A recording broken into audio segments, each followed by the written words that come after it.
The crazy thing is the Rebbe was so clear to all the businessmen and to everybody else that, that everyone's a Shliach. It's not like once or twice. I mean, the Rebbe's told hundreds of people within, with letters and videos, as we all know, what can you do to make the world a better place? And I think it's definitely very different than what we thought it was when we were kids. Welcome to Homesick for Lubavitch, a podcast where we explore Lubavitch identity in the year 2023. My name is Bentzi and I will be your host. Let's begin.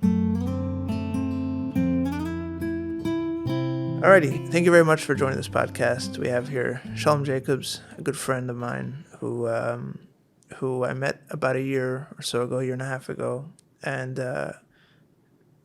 he'll tell you a little bit more about himself shortly.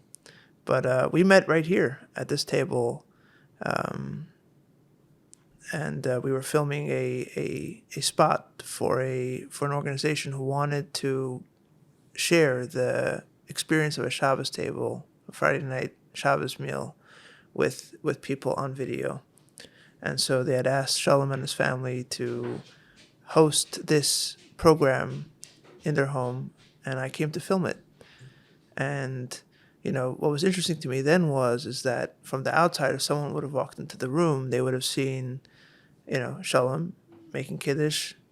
And, Shalom looks like a typical Long Island businessman, real estate guy, looks the part. And there's me, what was I wearing? Probably a sweatshirt and some khakis, with my video camera and my crew. And, people would be like, maybe the client has to do a Shlichus, but the people working on this spot don't have much to do with Shlichus. And what was interesting to me was, and I remember speaking to you about it then, was that as we were talking about the spot, we both came back to the Friday night Shabbos meal that we had grown up with in our fathers and our parents' Chabad houses. And we wanted to share that feeling that we had grown up with of the Shalom Aleichem and the explanations of the different things of the Shabbos table. We wanted to share that feeling on the video as well. And, to me, that told me that, there's a whole parsha, essentially, of the inspiration of Shlichus, the experience of Shlichus that lives on in many of us who perhaps haven't continued or haven't gone back to do that kind of work. But there is a lot that we still carry from that, and a lot of good memories, and a lot of positive memories, a lot of inspiration that we take from there. And I think in many ways that's part of the story. That's an inalienable part of the Shlichus story as well. Certainly as going forward for those of us and for many of us who have chosen different paths or have found different paths in life, this is a big part of the Shlichus story. It doesn't just end. It continues in different ways. At least that's what I thought. And we spoke about it then, and we figured, when we began this podcast, that we'll do the full-length version of it.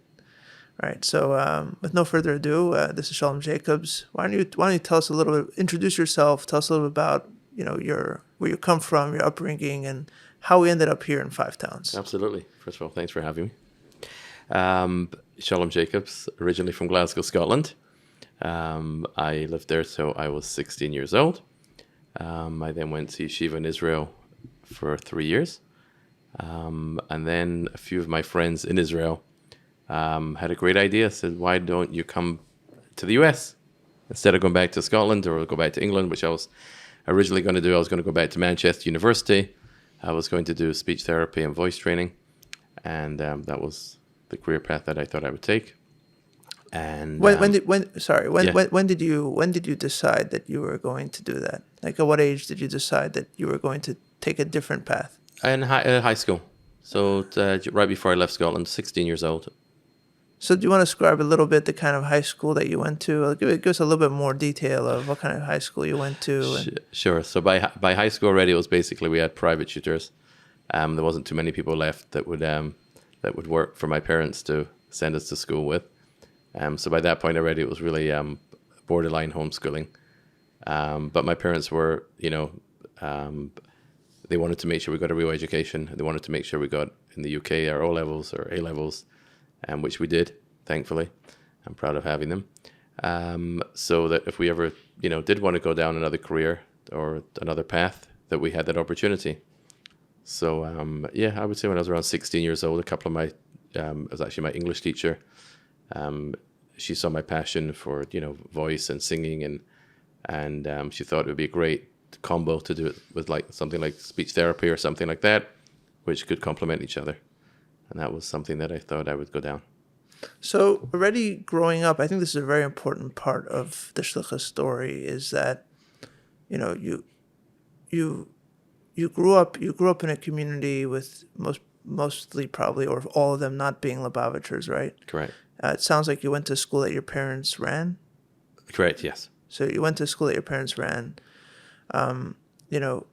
It sounds also that you had a chinuch that you probably wouldn't have had if your parents had decided to live in Crown Heights. Correct. All right. So let's talk a little bit about, your parents choosing to already set you up with options. Like that's not something that really exists or doesn't exist at scale, in the quote unquote headquarter communities like Crown Heights, in town communities. Talk a little bit about what that was about, and because I had a similar experience. Was that something that you wanted, that you insisted to your parents that I also want to have an English education? Was it something that your parents felt you needed?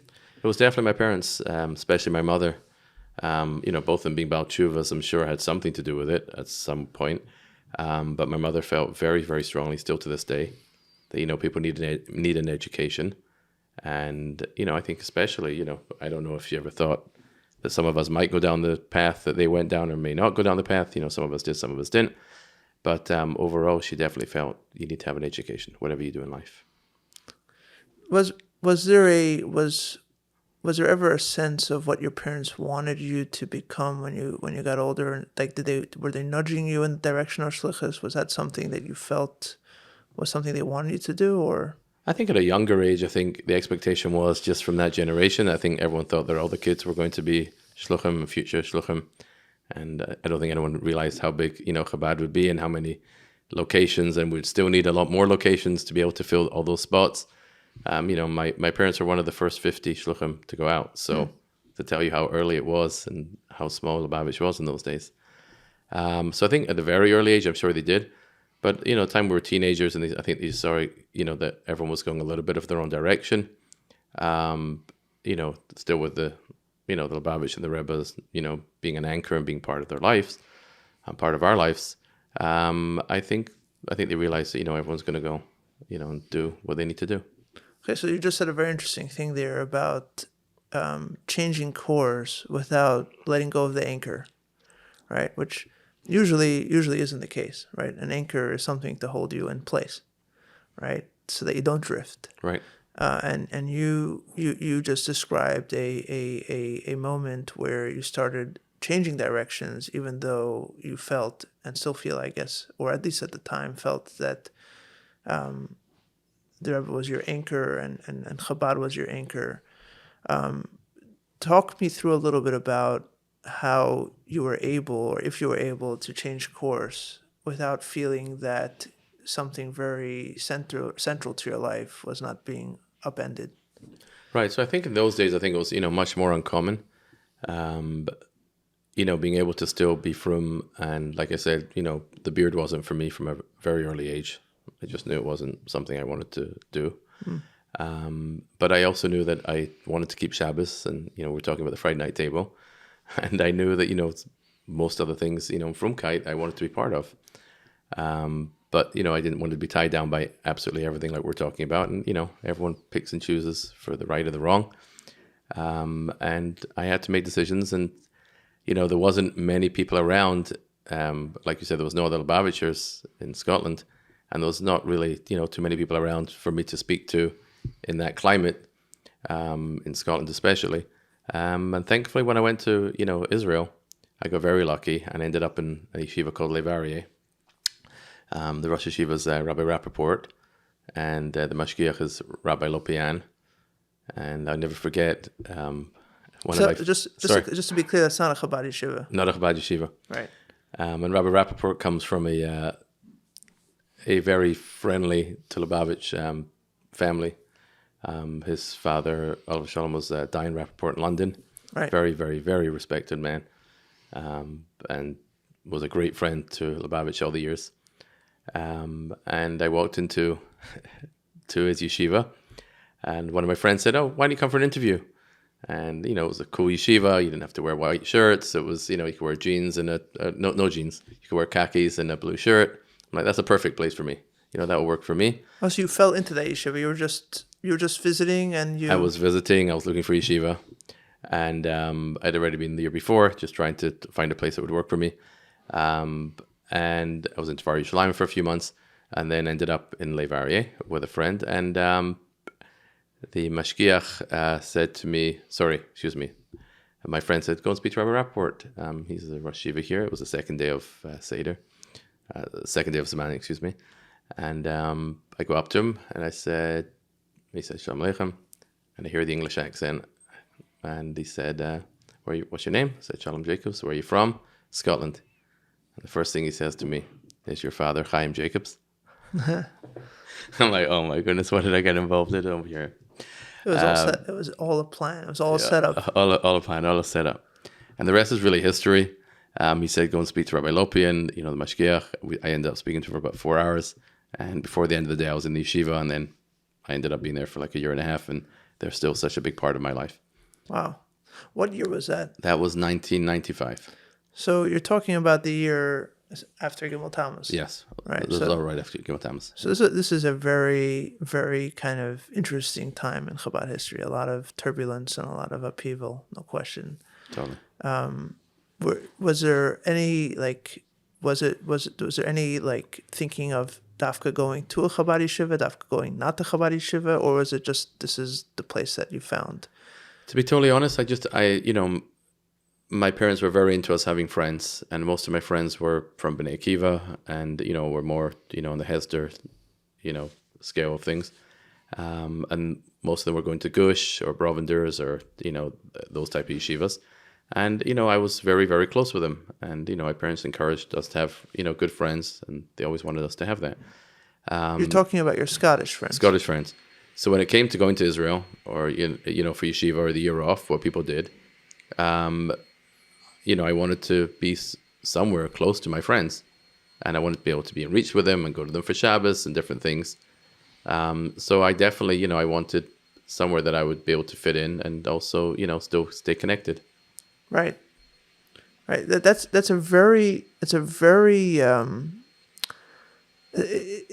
a part of the Shlichus experience that goes very often unmentioned, which is that, when you grow up in a community, you, as a child growing up in the community, what your parents tell you about your identity is in many ways an abstraction, right? Like, we're Lubavitchers, the Rebbe's in New York, there's a whole bunch of Chassidim in New York, all around the world. When you're growing up in a community, when you're growing up in Scotland as a child, what you see in front of your eyes is Scotland, not those things. Those things are all things that you heard about. What you see is what you see in front of you. What you experience are your friends that you play ball with and play 100%. Games with and learn with and have fun with, etc. So, I was actually talking to my brother about this, my brother Mendy, and it was a similar kind of conversation where, it's like he comes to yeshiva and he never really feels like this is his place. Yes, he's cousins with half the guys there. Yes, his grandparents are guys from all sides. Yes, he has all the credentials and all the on paper it all makes sense, but that's all in the abstract. Yeah. Right. And so it's very interesting how, what you're describing would, on paper would seem like an act of rebellion. You grew up in a Chabad house, you're in a Chabad home, your parents are shluchim, like, of course you go to Chabad yeshiva, like, of course you go to our Moistus, right? And I understand why people would do that. I understand why people would think that that's the right thing to do. I get it. But, that's all on paper in many ways, right? In real life, yeah, sure. My friends are going here. My parents wanted me to hang out with my friends. Exactly. My parents wanted me to have a healthy childhood. And in many ways, if my parents wanted me to go to Chabad Yeshiva, they were kind of stuck between a rock and a hard place. Like do we encourage our son not to have friends and be this low, 100%. right? And talk a little bit about that. Yeah, no, I think people think it's very black and white. I think, like I said, especially the older generation, I think today so much of this conversation, is not relevant because I think, we see parents today are so much more open-minded and the world is so much smaller, and between the internet and people be able to get guidance and all that stuff. I say before, today, if you have a question about your kids or something, either speak to a professional or you Google it, right? I mean, it's that simple. And those days it wasn't that simple. So, if your child or someone wasn't going exactly down the road that you thought they would be going, etc., what do? And I think we thought that everyone in those days, especially I think, the world that I came from, probably similar with you, I think everyone thought that all the kids were going to come out the same, and that it was, cookie cutter, your parents were shluchim, everyone was going to go on shluchus and, live in Timbuktu, And then, obviously today that's not the reality. But on the flip side is, and I don't know if you wanted to get into this a bit later, but the crazy part is over the last 25 years since I've actually, I watch a lot of the Rebbe's videos and, read as much as I can. And the crazy thing is the Rebbe was so clear to all the businessmen and to everybody else that, that everyone's a Shliach. And in those days, I certainly wasn't taught like that. If you didn't have a beard and you didn't wear a kapota and you didn't have, a Chabad house, then, we weren't taught that you were still a Shliach. And I think it's only really, it's taken us many years, for Jem and everyone to dig up those wonderful videos. But it's not like once or twice. I mean, the Rebbe's told hundreds of people within, with letters and videos, as we all know, that, you're a Shliach. The businessman's a Shliach, the conservative rabbi is a Shliach, at the end of the day is, he has a Shlichus of some sort, So it's just, it's all relevant, and it's, what can you do to make the world a better place? And I think it's definitely very different than what we thought it was when we were kids. And that speaks to you, like that Totally. idea of businessman as a shliach speaks to you. Totally. I mean, like I say, my dad always laughs and says, today it's half businessman, half I'm working for Lubavitch. It's just like, and all the other About you. Yeah, and about all the other, thank God, great organizations and yeshivas and high schools and boards that I'm on, and it's in our blood. And you're only half self-employed, is what you're saying, all right? Half the day you have a boss. I think so. Exactly. exactly. But it's definitely in our blood, and we love helping, we love doing.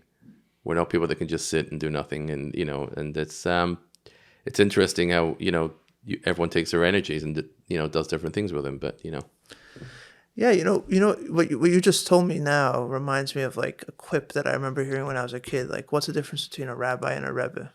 Is that when a rabbi speaks in shul, everybody thinks that he's talking to the person next to him, whereas when a rebbe talks, everyone thinks that I was talking to them. Right. But in many cases, that kind of idea always, at least in Chabad and Lubavitch, always seems to apply in one direction, meaning to say that when the Rebbe says that he wants you to go on Shlichus, he's talking to me, right? And not talking to the other guy, I have to go on Shlichus. But in the other direction, like you just mentioned, where when the Rebbe says a businessman can be on Shlichus, we say, no, he's talking to the other guy. It's not talking to me, Exactly. right? That's not for me. And, what you're describing is a very interesting shift, which I think is very, very profound. And in many ways, a very positive shift, I think. I mean, I don't see how you don't see it as a positive thing, where people are realizing that, yes, perhaps you could say that a shliach is living his entire life dedicated to this cause, but many people won't, for whatever reason, be able to make that kind of life choice. They won't be able to make that sacrifice. Sometimes they want to and they can't, and sometimes they don't want to, right? But what about all those other people, right?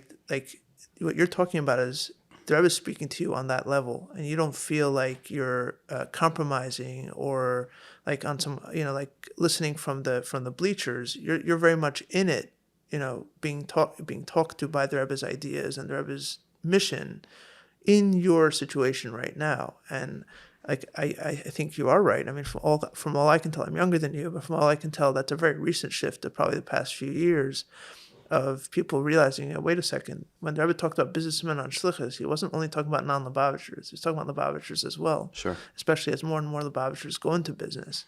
That becomes more of a reality. Yep. I mean, just the whole fact, like I say, thank God I've made many bar mitzvahs in my life from business. And so the shluchim are doing it every day or have the opportunity. And some of them don't have the opportunity every day. But, I was in San Antonio and I made a bar mitzvah with the vice president of Hawthorne Hotels when I was actually out there doing business with him like 5-6 years ago. And I have the picture. And this guy never had a bar mitzvah. He went to shul for many years to Reform Temple. And had the opportunity to fill in on with him and made his bar mitzvah. And it's very possible that a shliach wouldn't be able to reach this guy. Most probably, because he was very comfortable in his temple for many years. So he had no reason to go and search for anywhere else. He was a very happy guy. And not a very accessible guy. No. Right. And then if you want me, there's one more story on that, just on that line that I never forget. About 5-6 years ago, there was about 15 attorneys in a very big negotiation and a deal that we had bought, and we were getting bought out, and it was a very, very big transaction, and I was just a small piece of it, and I was one of the guys running the show, running the transaction. And I wasn't comfortable with a lot of the partners in it. There was too many people in it and too many players that I wasn't comfortable with. And I just wanted to be bought out. And two of the partners, myself and someone else, wanted to be bought out, and we're at this table, and big table like this in a big law firm in the city. I don't know how much these people were getting paid per the hour. If you think there was about 15 people around the table, most of them are attorneys.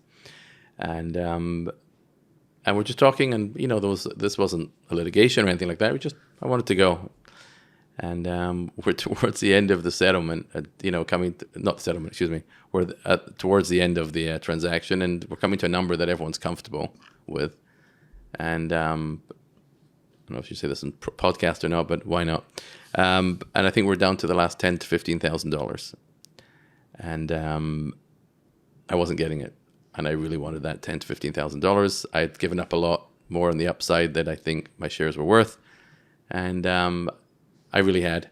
And I knew at the end of the day I wanted that $10,000 to $15,000. When you have a number in your head, you make that number, you want it. That was it. I wasn't getting it. It was the middle of the summer, and I remember because I had my wheelie case on with me. I'm in Long Branch in the summers and I'm in Cedarhurst in the winter. So I was coming back to Cedarhurst overnight to go back to my office. And this was in the city. So I had my wheelie in the corner and I'm looking, and I don't usually have my wheelie with my tefillin on me. I don't. And I'm looking, the wheelie's looking at me and I'm looking at the wheelie, and I know my tefillin are in there. And I said, I know there's some guys here that definitely probably never put tefillin on, etc. And they're all Jewish. Most of them were Jewish. I don't know if all of them, but most of them were Jewish. I kid you not.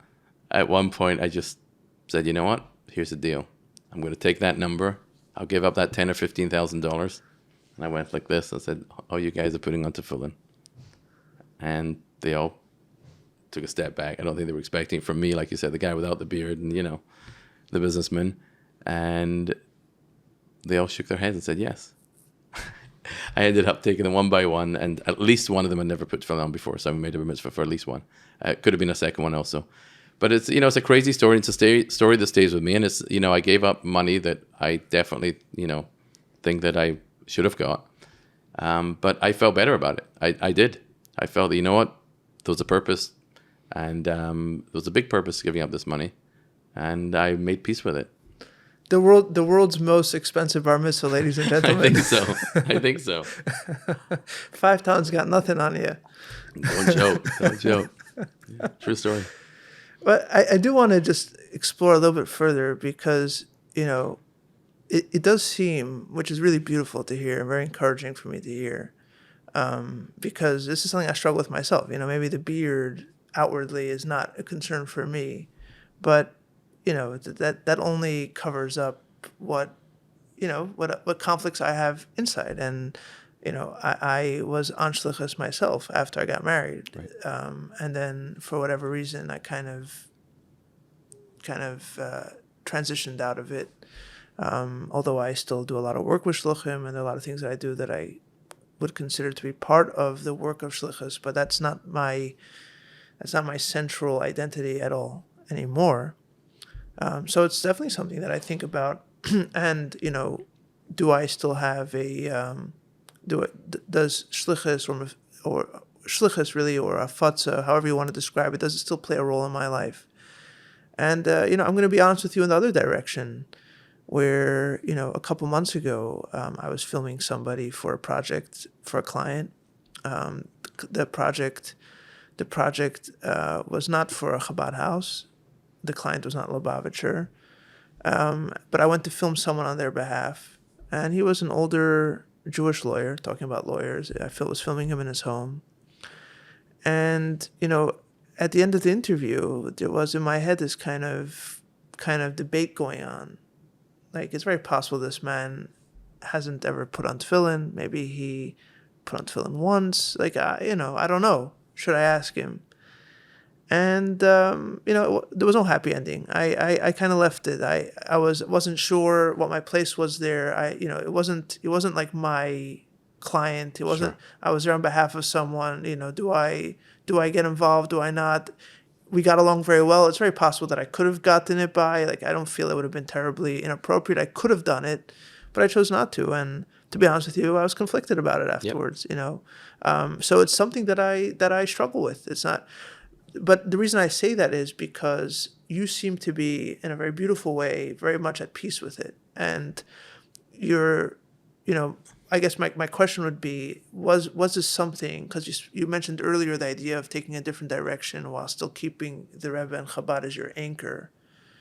Was that something that you felt right then, or was it a little bit more of a conflict then that has kind of become more peaceful with time? That's something that you've reconciled? Yeah, I definitely think it was more of a conflict then, absolutely. Like you said, especially after, the Rebbe's passing and, Gimel Tammuz. I think nobody really knew what was really going on and how to feel and how to react, etc. And again, I was a teenager, just wanting to have fun. It was that simple. Right. I'm not going to say it any other way. But over the years, I definitely, reconnected, to my Lubavitch roots. But like you say, on a level that I can actually, relate to, with lesser guilt. And in a way that, hopefully in a positive way, that I can do positive things. Like I said, is there sometimes, like you said, that a similar story with the tefillin, and I don't have my tefillin on me, and do I feel bad sometimes? Sometimes I do feel a little bit bad. And then I say to myself, you know what, Shalom, but you know what, you're at work, and I'm running around the country, and I'm, doing real estate deals and real estate transactions, and that's what, I think I'm supposed to be doing. And thankfully, because of that, I'm able to help, my parents and Shluchim, and plenty other Shluchim, whoever I can help, and plenty other yeshivas and Jewish organizations throughout the world. And that's something that I really cherish and love to do. And I think that's really, my main emphasis. And like I said, when I can do those other things, I do.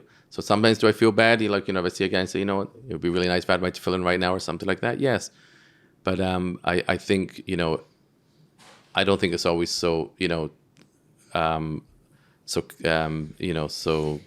cut, Right. How would you say, you said that you came back to Lubavitch.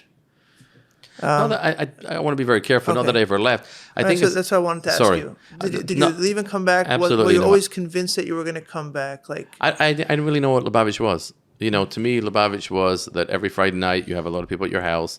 We did everything for the community. We had, ran day camp for 200 kids. We were just involved in every single yontif, and thank God we were a very popular family. I'm going to be honest, and we were the ones that got things done. We're the ones that really, Scottish Jewry, thrived on what we did as a family. Obviously with my parents being, the anchors of it. But we were a family doing it. So, I really didn't understand, and, I didn't really have the patience to understand at that point, understand the Rebbe's actual, learnings and, teachings and stuff like that I obviously I've been able to learn more and watch more and read more, over the last many years. So I would definitely not say that it was that I left Lubavitch. It was more that I didn't really understand much about it.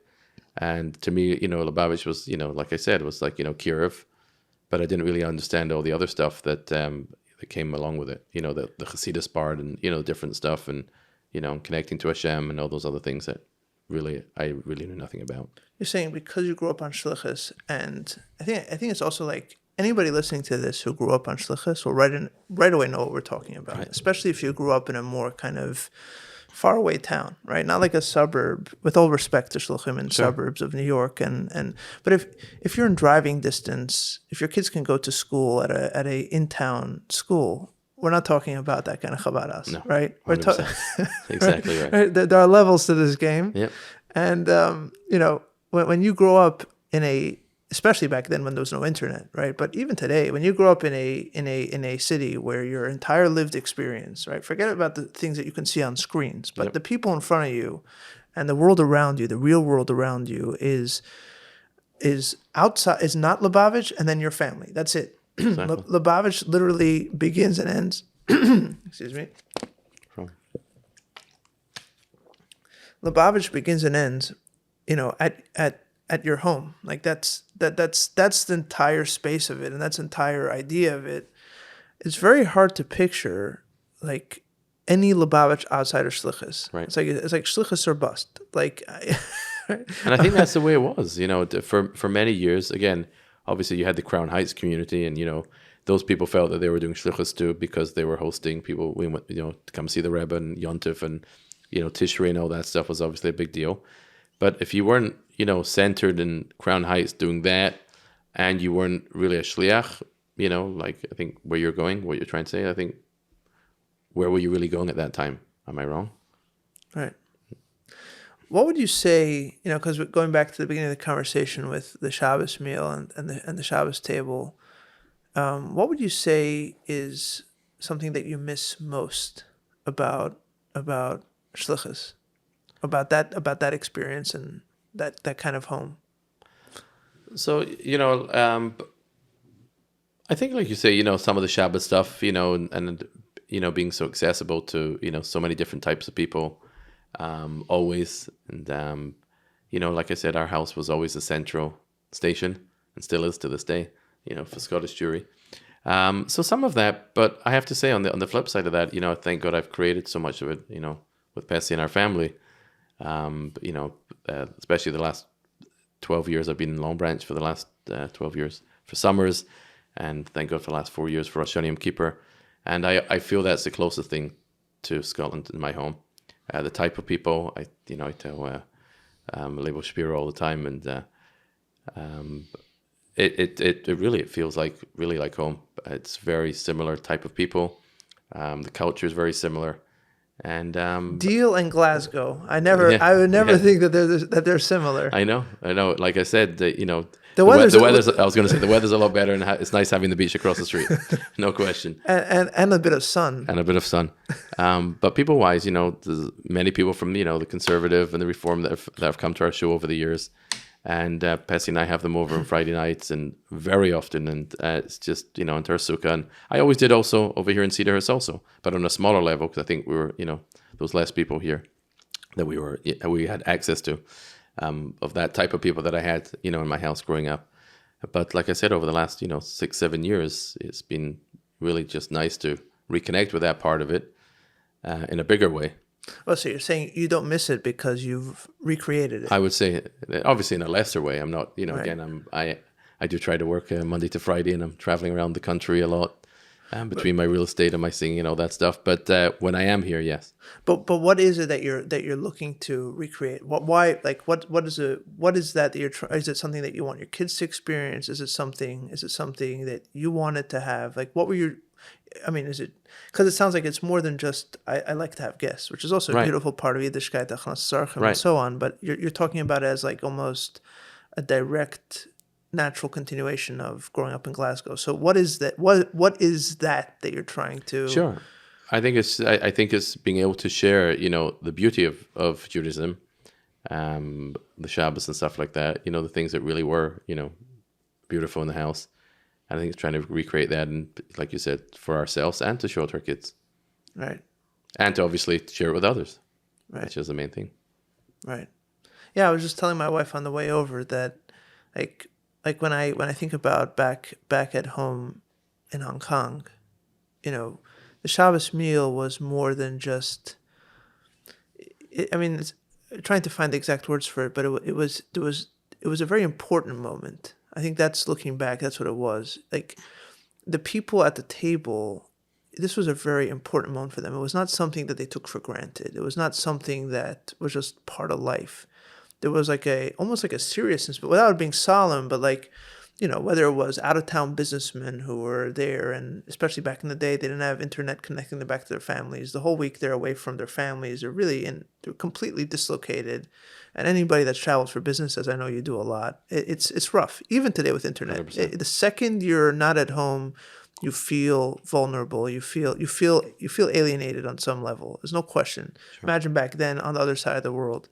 And so for them, even these from businessmen, just the fact that they're at a Shabbos table was like a restoration of normalcy for a moment. And there was an importance to that. There were people who hadn't ever been by a Shabbos table before. Like, of course, they can't take it for granted. I remember people looking at each other like mesmerized, like, what's going on and how beautiful is this, and so on. And like, in some ways, that's what I miss. I miss that, like, my kids don't get to see that. And I guess what I have come to realize, although I haven't lived up to this yet, at least, is that when you're not on Shlichus, in some ways you have to borrow those lessons from the Shlichus and somehow translate into your own life. Like, Shabbos meal should be that level of importance for me, and my kids should sense that in me and in them and in the whole family. Like we don't need to necessarily have people that aren't observant at our table or travelers from outside the country to have that. When we have the opportunity to have those kind of people over, great, sure. Right? But when we don't, because it's not our role, and that's not something that it's not part of my life, if I'm going to be honest. When we don't have that, we still have to take those lessons and those experiences and somehow figure out how to bring it out and carry it forward for our kids and for ourselves. I think you're absolutely right. I think there's also another part today, if you don't mind me saying, but I'm just saying, How about it, man? It's your show. Thank you. Look at all the kids that don't feel so connected today. There are, as we call them, FFBs, right, from birth. Right. And how much love they want, and Bessie and I, we end up having so many of, between my singing and stuff like that, and people that, end up coming, and some people like, musicians and stuff like that, and everyone's on their journey. And I say it's not black and white today, but, having someone that's never seen a Shabbos meal, that's wonderful and that's great. But there's also plenty of other people today, that they're on their own journey, that also just want to see some normality and want to, be by a Shabbos dinner and with a family and with kids and just connect and just speak to somebody. And that's why I've, the older I get, I work on myself a lot, between all my other crazy things and my working out and my voice training that I do seriously twice a week, and everything else I try to do for my mental health. But I really try, let's get rid of the guilt. Guilt doesn't do anybody any good. Very interesting. And again, it's a work in progress every single day. Talk about that a little bit. What guilt are you referring to specifically? Is it like a Jewish guilt, a Lubavitch guilt? I call it the Lubavitch Jewish guilt. I think we get a double. I think most people get the Jewish guilt, and we get the Lubavitch Jewish guilt. Describe. Look. My siblings. We speak about it often. The Rebbe has had very high expectations. There's no way about it. You can call it any way you want. He had very high expectations, and he definitely wanted to push everyone, to get the most out of them that he could. And I think just, we were brought up in that time, and, especially I think in his, later years before his passing, when at 80, he took on all those projects, and at 90, he, took on more projects. This is with a man who was, the giant of this generation. And I think he wanted, to get that across to everyone. But I think definitely, a lot of our parents, communities, didn't know exactly how to channel that down, and okay, so now how do we give that over to our kids in a healthy way? And again, like we always say, we're only saying good things. This is not about anything, God forbid, the other way. But it's really just about channeling, the good energy, Right. And but is there a Jewish guilt? Is there a Lubavitch Jewish guilt? Yes. So I think it's really just being able to be comfortable with yourself, and be able to do good things with it, and try not to let it get in the way too much. Yeah, absolutely. I mean, it's first of all, to your point of like not bashing. In many ways, when you bash the older generation, besides it being unfair, because like a lot of times you have information now that they didn't have at their hands back then. It's also a deflection. Like, okay, how's that going to help? Like, it's many ways. Like, I don't want to change anything, so I'm just going to bash backwards. And it's like, it's good to be critical about it and to really think like, what went wrong? How can I improve? Or at least, how do I think I can improve? Maybe I'm wrong. Or not even what went wrong, or what changed. What changed? How can I improve? And maybe I'm wrong. But the idea that like you can't think about how things can be improved is wrong. Like, you should. That's how you should think. Right. But that doesn't mean that you're bashing on them. That means you're 100%. Building on them, right? And you're taking the good, hopefully, and trying to improve on it and iterate it in a way that makes sense for you and for your kids and for the people around you. So that's number one. Yeah. But yeah, to your point about Jewish Lubavitch guilt, I couldn't agree with you more. I mean, it's something that I think about and talk about a lot, which is that, there's this challenge precisely because Lubavitch became so Rebbe-centric, and we kind of all measure ourselves against the Rebbe. Like, there isn't really any other measuring point. Like, there isn't like some chassid, like, we could be like, no, it's like it's all around the Rebbe.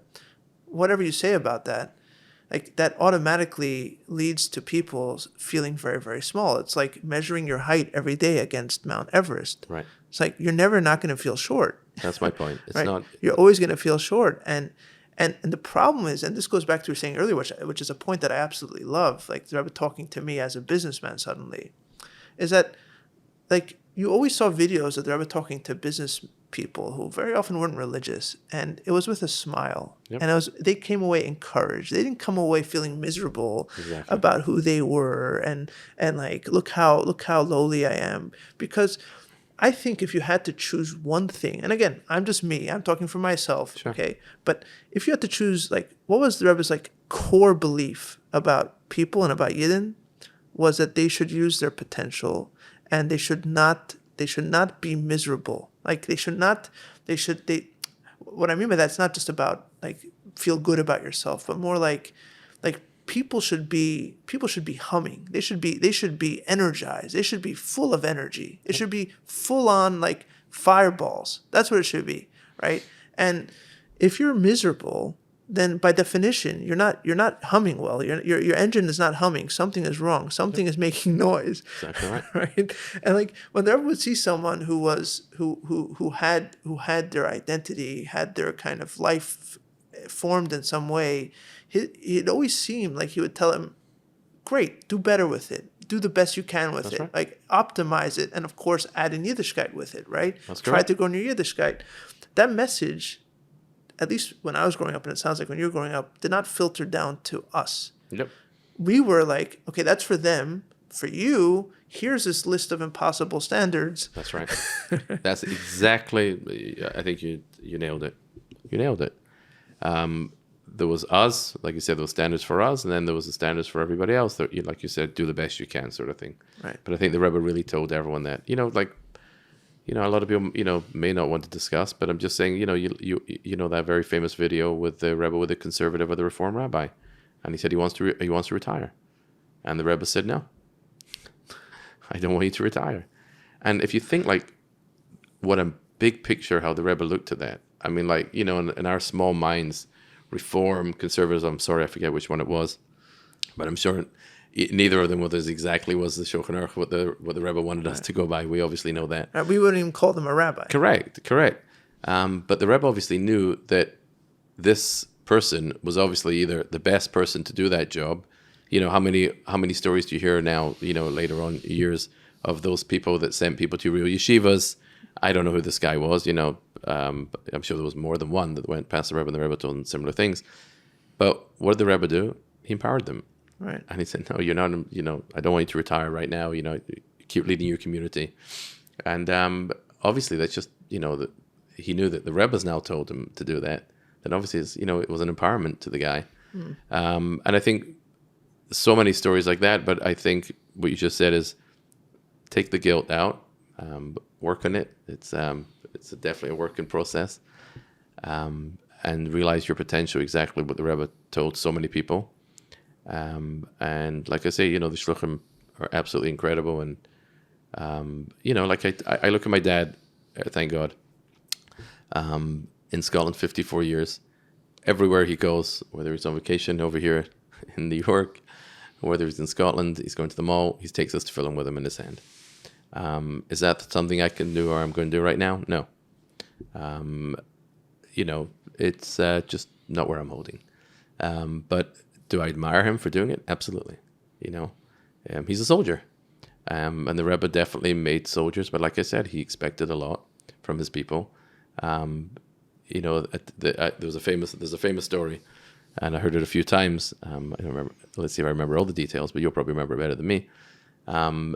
But someone went to the Rebbe very early on and said, and the Rebbe, they were discussing where to go on Shlichus, going back many, in the very early years. And I think the person said, I need to let me speak to my mother or let me speak to my wife. I think he said, let me speak to my mother. Do you know the story I'm talking about? I mean, I think there's a number of stories. I mean, the story I heard was about his wife, but it could be the wife. The wife makes more sense. The wife makes more sense. The mother, yeah. It was one of them. Right. And the Rebbe basically said, it's over. Right. And there was no more negotiating. Right. And again, he still remained a chassid. And I believe he still lived in Crown Heights. I don't know who it is. And but that's it's a big story. I'm saying, like, meaning the Rebbe knew for that post, like, to actually be on Shlichus and actually, go to Scotland, go to Hong Kong, go to China. Like you said, we're not talking about, being Shluchim in the boroughs and stuff like that. We obviously have different challenges, but that's not what we're talking about. The Rebbe knew that he needed a certain type of person. And like I said, it's like he did expect a lot of them. He absolutely did. And, obviously I think, the Rebbe is obviously brilliant, and he knew what he was doing, obviously, and look what he's built. But he knew that that's what he needed. He needed real soldiers for that. But to think of it any other way, I think is, it would be wrong. So, going back to that, I think, we were brought up with that. So I think, we always thought that that's, like you were saying, I think our parents all thought, ultimately that's probably what we would all do. But then, if you didn't go down, that exact path and you went a little bit of a different direction, I think what we're both, coming to this conclusion is, tell me if you agree, is that, we see that the Rebbe did, accept, and more than accept, empower so many other people, not just the Shluchim that I think we thought when we were younger.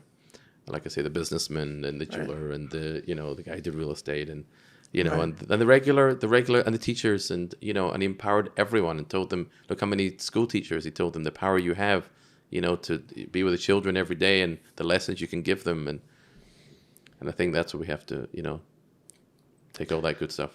Yeah, absolutely. I couldn't agree with you more. It's something that I remember, now that you're talking, I remember thinking about this back when I was in Yeshiva and very convinced that I was going to go on Shlichus, which I ultimately did. But I remember hearing this story when I was in Argentina about Berl Baumgarten, which was, Berl Baumgarten was a chassid of the Frierdiker Rebbe, but he was very close with the Rebbe already, I think, before Yud Shvat. And, the Frierdiker Rebbe passes away. And I don't know if the story took place before the next Yud Shvat when the Rebbe officially took over or after. I don't know if it happened before or after the Rebbe officially took over, but it was in that time. And Berl Baumgarten suddenly, like many others, went from being friendly and warm, respectfully friendly with the Rebbe or the Ramash at the time to being a chassid of the Rebbe, right? All of a sudden, there was a distance.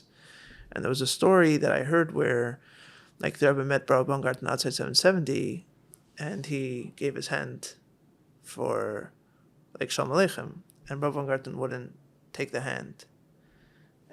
Or maybe the story was that someone gave the hand to the Rebbe to say Shalom Aleichem, and Berl Baumgarten pushed the hand away. Either way, the Rebbe extended his hand and Berl Baumgarten didn't. And the Rebbe looks at him and says, "You also?" And to me, why do I find that story so powerful? Because there's almost a tragic with a capital T. Like there's a tragic nature to this whole story, which is, like when you're in yeshiva, you're told, look, when the people came for dollars, regular people, the Rebbe smiled at them because that was one side of the Rebbe, and that was for people that aren't Chassidim. But for Bachrim, the Rebbe is very serious, and you have to be serious. Yes. And you're told that like that's a matter of necessity. Like those people that was like kind of bringing in, and he's showering them with love, and you, the Rebbe, expects more. And perhaps that's true. But the story of Brel Baumgarten shows me that it hurt the Rebbe. Like the Rebbe was hurt by it. Like at the end of the day, we cannot forget that like there's distance and severity is hard. It's rough. Sure. It's not pleasant. No. Right? I mean, the same way that when you discipline your child, very often you feel, and very often you're right, it's absolutely necessary. Yep. Right? Like it wasn't just me losing my temper. Like my child did something wrong, and I need to teach them a lesson before they find out from someone else. Right.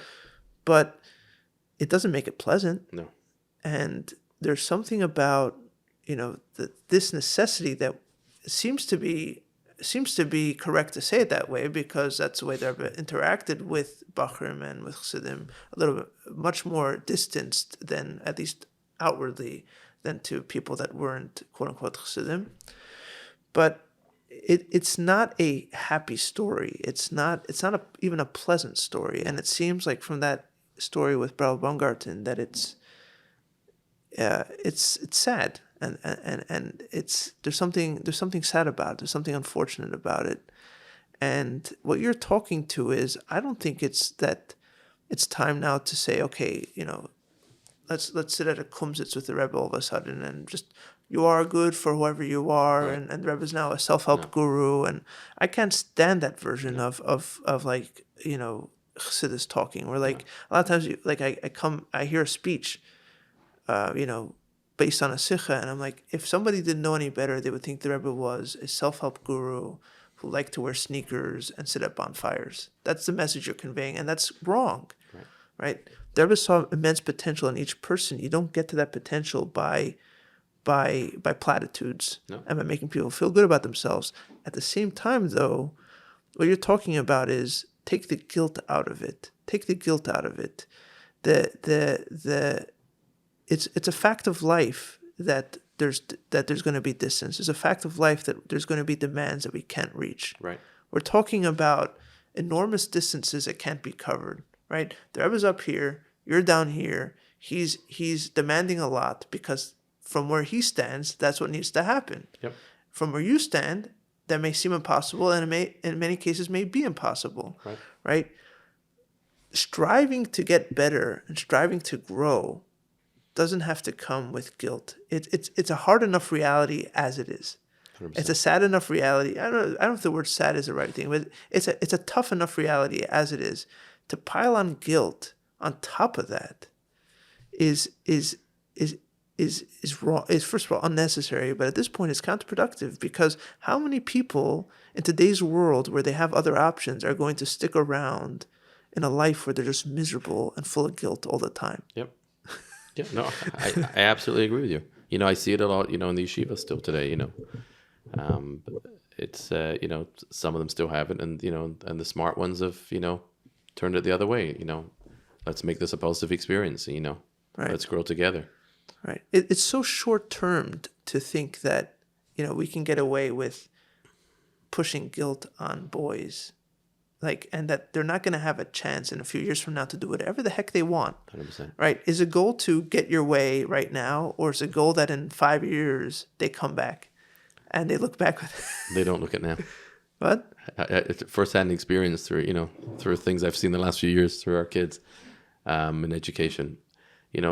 Sadly, some of them they don't look for it now. Some of them. They don't look for the long term. Some of them don't, Yeah. Yeah. But, on the flip side of that, the amount of growth and the amount of schools and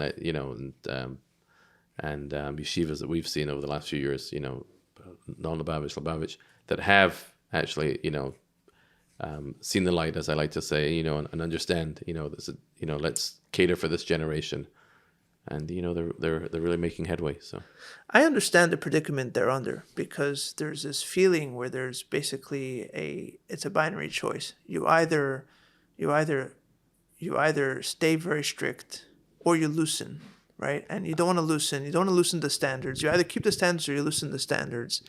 And I think what you're suggesting is that no, it's not about loosening the standards. It's about reapproaching the same standards in a different light. right, What are those standards about, right? Are those standards about goals and where we want to strive for, or are those standards minimums that if you don't hit them, there's something wrong with you?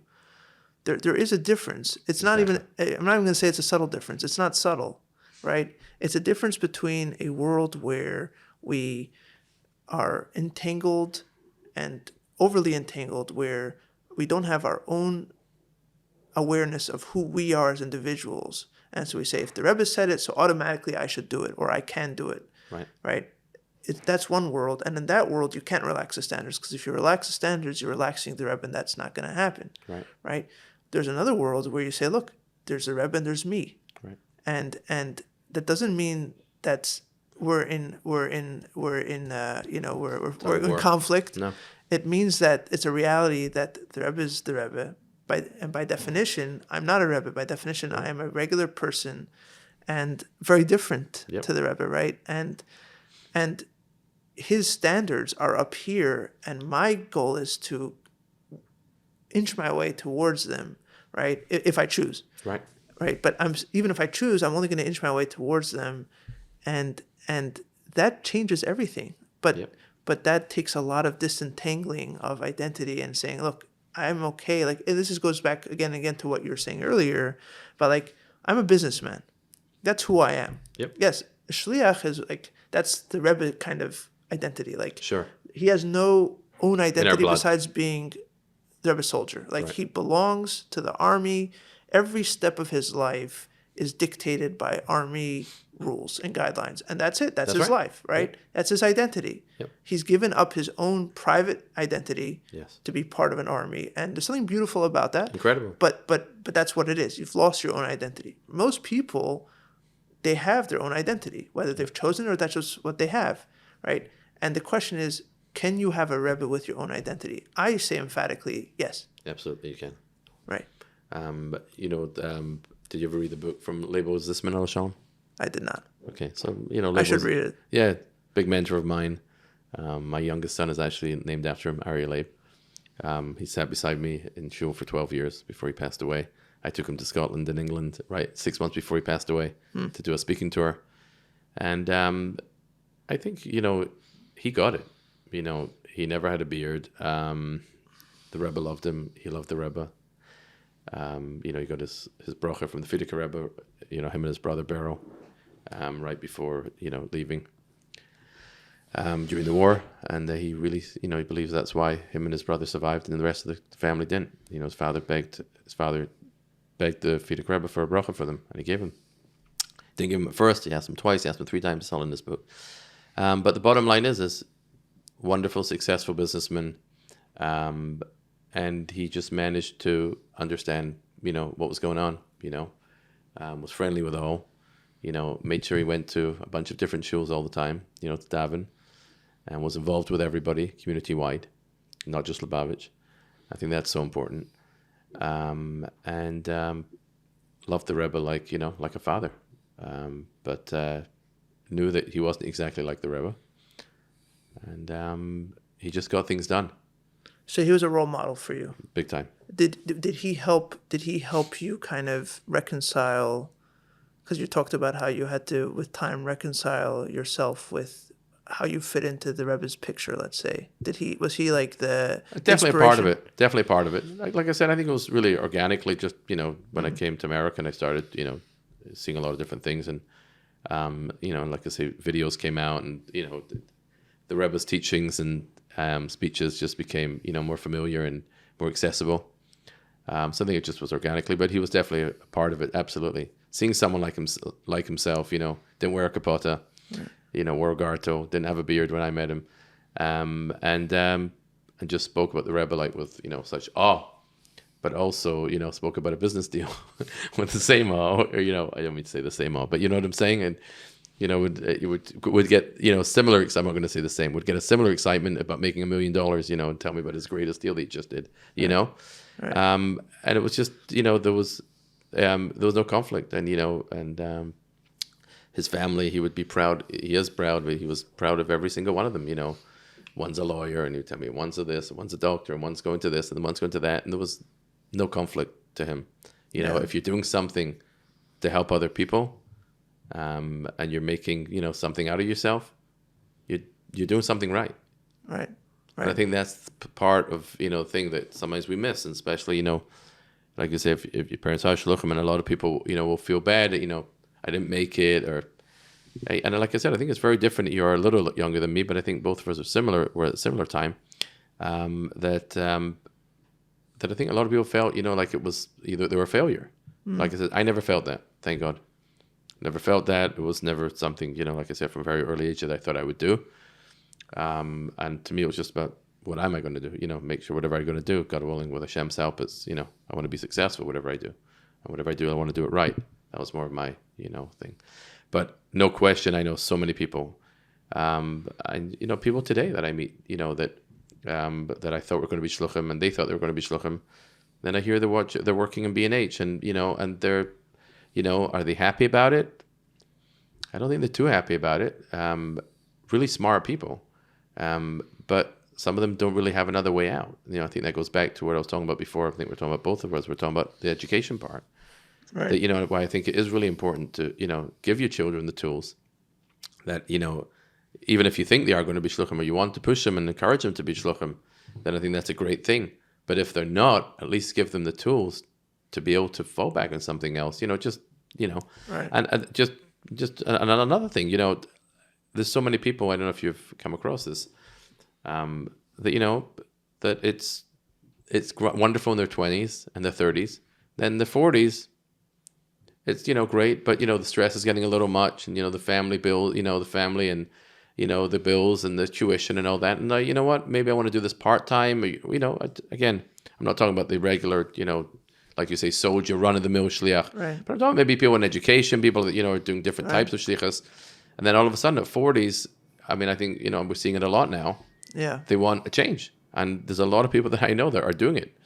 And it's not an easy change, if they don't have the education, and they have to really start from the beginning now, Right. To make something. And let me tell you, not everyone's gonna make it in business. I tell everyone that, like, thank God, Baruch Hashem, we have 4 children, and I always say, like, they're not all businessmen. Some of them are much more academic than others. Some of them are more business-like than others. And thank God, all our children, they all have their own personalities. And I think that's something that, thank God, we all see. And I think this generation in general, like we're talking about, we're able to see that much clearer. What is going to be the best for our kid? What are they actually going to be successful in? Yes, of course, God willing, we want them to be Shema Torah mitzvahs, and we want them to be as close to the Rebbe as possible. And, but above all, we want them to have mental health. You're asking me personally, my kids have to have mental health, be healthy people in society, people that want to help people in society. And, if, one decides they want to be a little bit more Breslov, and one decides they want to be a little bit more Lubavitch, has anything changed? Right. That's, Right. That's just my personal feelings. Yeah, for sure. I mean, I don't think you need to give such a disclaimer. I mean, it's you're speaking as a father for your kids. That's what you want for them. Yep.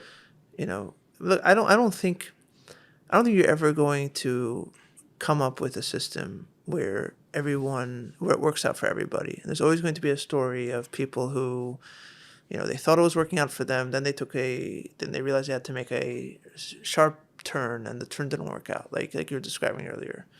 And by the way, that happens in the regular world right, too. 100%. Look how many lawyers, sorry, I don't mean to cut you off, how many lawyers that went to law school, spent all that time, spent 3 years, said, this is not for me. Right. After $100,000 a student debt. Exactly. It's not, so it's not... Yeah, no. But I think the point that I'm taking from it is that, it comes back to that idea before, where if you have only one possible identity, which is, like, there's an all-encompassing identity, Shlichus, and everything out of that is kind of, we don't talk about that. Like, it's just kind of under the radar, it's off the map, right?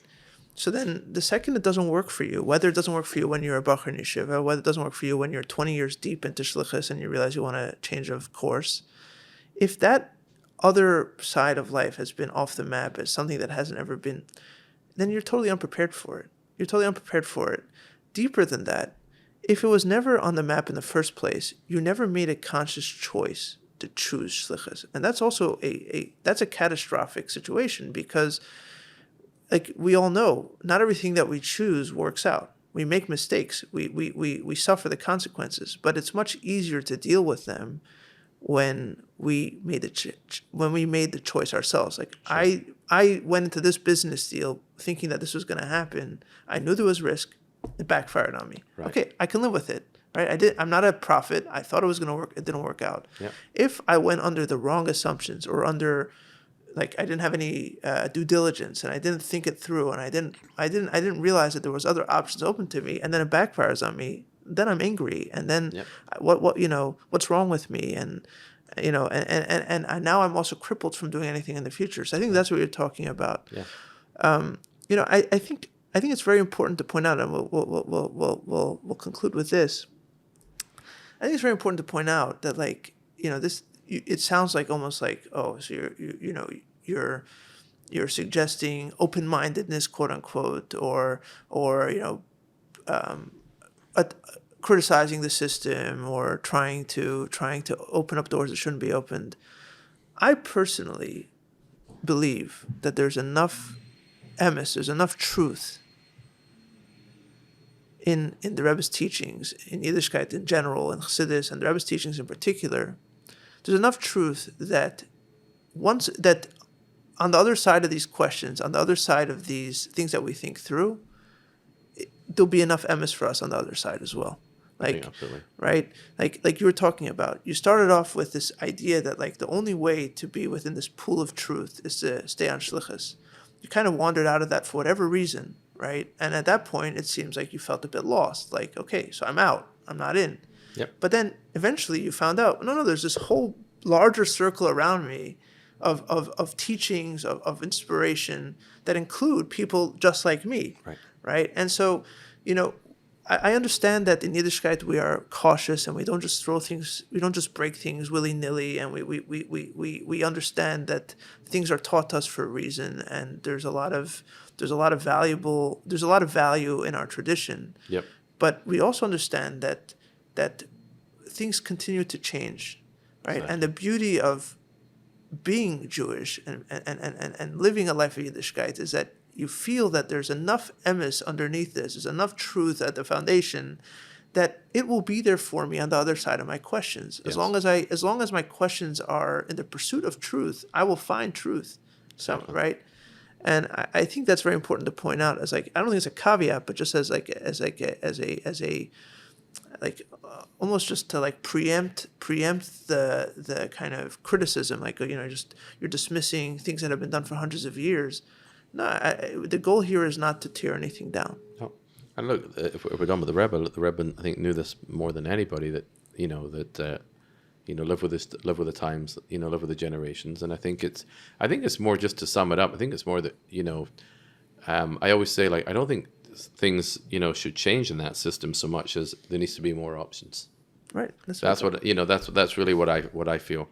Like I always say, my day, people say, one of your first questions, whether I think about going down the path of a Lubavitch Yeshiva or whatever, it wasn't an option. To not go to Lubavitch Yeshiva? No, it wasn't an option to go. For me. Right. I mean, it wasn't even on my radar. I didn't have a beard. And there was no one that was going to accept me in a normal yeshiva, Lubavitch Yeshiva, without a beard. Today I hear there are, some, situations that, that people are. My son tells me in yeshiva. But so why would I go to a place that was going to be a second-class citizen, or why would I go to a place that they weren't, that I was going to be that kid? When I ended up, thank God, going to a regular yeshiva, of regular from guys from the regular yeshiva world who treated me just exactly like them, and we had a wonderful few years together. And some of my best friends and best rebbeim that I'm in touch with till this day, So, like I said, do I think we still need, the yeshivas the exact same the way they are? For the kids that want to go in Shlichus and all that, and are all the way in, absolutely. I mean, my humble opinion, I don't think anything like that should change. I think it's just more options for other people, like you said, that just don't want, that still want to be connected. And I don't think it has to be, a one size fits all. And I think there can be more options, like you say, not diluting it. Like you say, not God forbid making the Rebbe into like you say, some kumzit situation and Guru. around the fire. Not like that at all. But you know what? We're not holding there. You know what? And we can still do 8 things. The Rebbe said, do right, and you know what, and not do the 10, and actually live a healthy life, and and actually be productive. Rather than, God forbid, keep all 10, and God forbid, what we see around too often today, and not healthy. Right. Would you agree with that? I mean, that's just that's my feelings. Yeah, I mean, when it comes down to like the practical, what options in yeshiva, it's a whole different conversation of like, do we open up new yeshivas, which then by definition become like the yeshivas for like the quote unquote rejects or for the guys who can't fit in. How exactly to implement what you're talking about it, I think it deserves a whole conversation on its own. But I think fundamentally, I certainly agree with you that, that we live in a time, for at least Jewish people and really across the board, of unprecedented choice and optionality, right? And people are pushed. If there's one thing the modern world pushes on people, is that the way you grew up is not the way you're going to be later on. And right. God forbid you should stay the same. And I'm not saying that they're right, but that is the trend. And all the options are at your fingertips, right?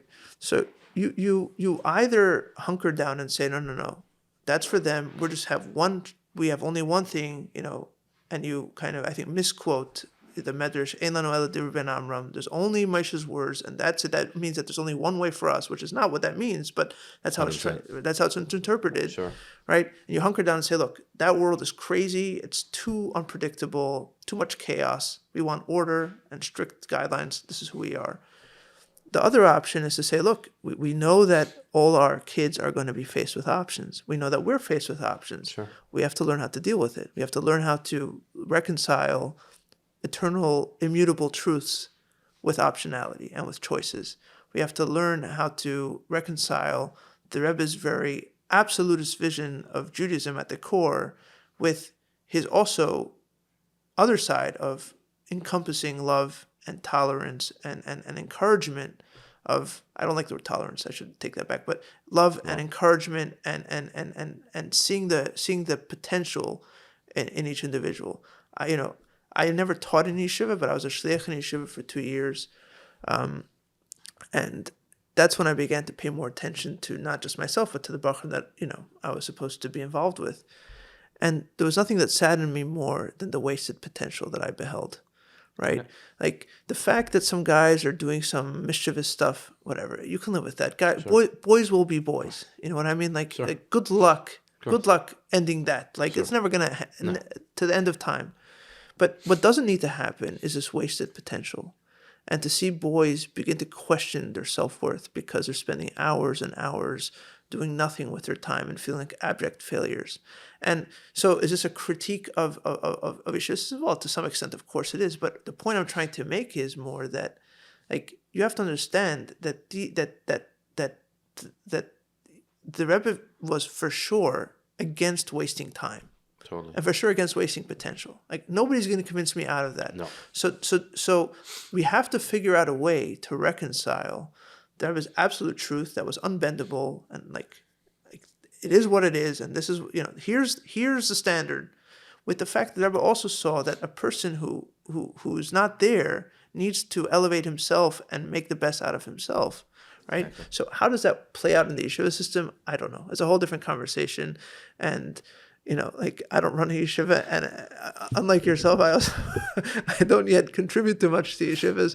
So God willing, you will. Yeah, I mean maybe, but I don't yet feel like that's my like it's not a relevant conversation of how to do it. Sure. But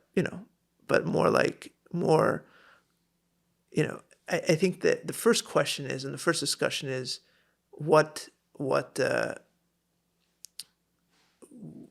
it's more philosophical shift before a technical shift of like, how do we actually divvy up the yeshiva system and how do we open up different yeshivas? It's more, even the regular yeshivas need to, I think, philosophically change a little bit and say that absolute standards result in catastrophic waste of potential, and that's not something that's going to work going forward. But I don't want to end on this negative note. I know we have to go soon. The name of this podcast is Homesick for Lubavitch, and there are many ways. One of the reasons I chose that title is because there's so many ways to interpret it, and people take it different ways. But I think overall in our conversation, there's a very positive feeling that you have towards Lubavitch, right? And in that sense, Homesick for Lubavitch means that there's something that you're nostalgic for, but not in a sense that makes you sick, but in a sense that when you think about it, fills you up with something warm. Absolutely. Right? So what is it, and let's end with this, what is it, if you had to summarize it in short, what is it, what is that of Lubavitch that you are holding on to most strongly and that you most wish to convey to your children? Good question. Look, I think it's just, just seeing the Rebbe's leadership and the Rebbe's love for every Jew. And that's something, like you say, for somebody that didn't know Aleph Beis all the way to, the big Rosh Yeshiva and everyone in the middle. And it's just the acceptance, the way the Rebbe did accept everybody, and he'd write the letters back to people, God forbid they're sitting in jail. And the Rebbe responded back to them and told them something good or something, a way that they could still, better their lives in such a, God forbid, terrible situation. So I think definitely that's for sure, something that I take with me every single day. The Rebbe's Av Yisrael, and the Rebbe taught us that. And that's what I try to teach my kids every single day. I don't care if you're Lubavitch, if you're not Lubavitch, I don't care less. We treat people the same way. We have the same derech eretz to people. Just every day get up with a purpose, do something, as we spoke about in length, and just make something out of yourselves, and God willing, it should just be a great year for everyone. Amen. Gmar Chesima Tova. Good luck with your chazanas. I cleared away the books for your chazanas. Thank you. I know it's a big deal, but the Gmar Chesima Tova should be a good venture for you and the family, Amen. and only share good news. Thank you. And podcasts. Thank you, and it's always a pleasure being in your company, and really. Likewise, brother. It's been a great honor to get to know you and to spend time with you. Thank you. Thank you. Thank you. The music for this podcast comes from the album Repentance Doors by Oren Sor Nadav Vachar and is used with their permission.